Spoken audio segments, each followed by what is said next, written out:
ಹರಿ ಓಂ ಎಲ್ಲರಿಗೂ. ಎಲ್ಲರೂ ಹೇಗಿದ್ದೀರಾ? ಚೆನ್ನಾಗಿದ್ದೀರಾ ಅಂತ ಅಂದ್ಕೊಂಡಿದ್ದೀನಿ. ಇವತ್ತು ನಾನು ಹೇಗಿದ್ರೂ ನಿಮಗೆ ಗೊತ್ತು, ನಾನು ಕೇಶವನಾಮ ಹೇಳ್ಕೊಡ್ತಾ ಇದ್ದೀನಿ ಅಂತ ಇಲ್ಲಿವರೆಗೂ 12 ಚರಣಗಳನ್ನ ನಾನು ಹೇಳ್ಕೊಟ್ಟಿದ್ದೀನಿ. ಇವತ್ತು 13ನೇ ಚರಣನ ನಾವು ಕಲ್ತ್ಕೊಳ್ಳೋಣ. ಇದು ನಾನು ಹೇಳ್ಕೊಡ್ತಾ ಇರೋದು 13ನೇ ಚರಣ. ಪಂಕಜಾಕ್ಷ ನೀನು ಎನ್ನ ಮಂಕು ಬುದ್ಧಿಯನ್ನ ಬಿಡಿಸಿ ಕಿಂಕರನ್ನ ಮಾಡಿಕೊಳ್ಳೋ ಸಂಕರ್ಷಣ. ಇನ್ನೊಮ್ಮೆ ಹೇಳೋಣ. ಪಂಕಜಾಕ್ಷ ನೀನು ಎನ್ನ ಮಂಕು ಬುದ್ಧಿಯನ್ನ ಬಿಡಿಸಿ ಕಿಂಕರನ್ನ ಮಾಡಿಕೊಳ್ಳೋ ಸಂಕರ್ಷಣ. ಇದು 13ನೇ ಚರಣ.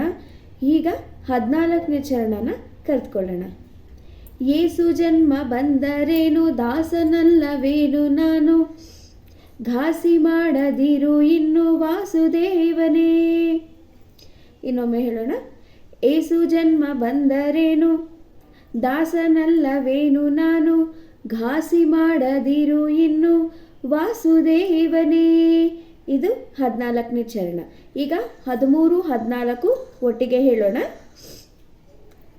ಪಂಕಜಾಕ್ಷ ನೀನು ಎನ್ನ ಮಂಕು ಬುದ್ಧಿಯನ್ನ ಬಿಡಿಸಿ ಕಿಂಕರನ್ನ ಮಾಡಿಕೊಳ್ಳೋ ಸಂಕರ್ಷಣ. ಏಸು ಜನ್ಮ ಬಂದರೇನು ದಾಸನಲ್ಲವೇನು ನಾನು, ಘಾಸಿ ಮಾಡದಿರು ಇನ್ನು ವಾಸುದೇವನೇ. ನಾನು ಹೇಳ್ಕೊಡ್ತಾ ಇರೋ ಕೇಶವನಾಮ 2 ಚರಣಗಳು ನಿಮಗೆ ಅನುಕೂಲ ಆಗ್ತಾ ಇದೆ ಅಂತ ಅಂದ್ಕೊಂಡಿದ್ದೀನಿ. ಮತ್ತೆ ಇನ್ನೆರಡು ಚರಣಗಳೊಂದಿಗೆ ಮತ್ತೊಂದು ವಿಡಿಯೋದಲ್ಲಿ ಭೇಟಿ ಮಾಡ್ತೀನಿ.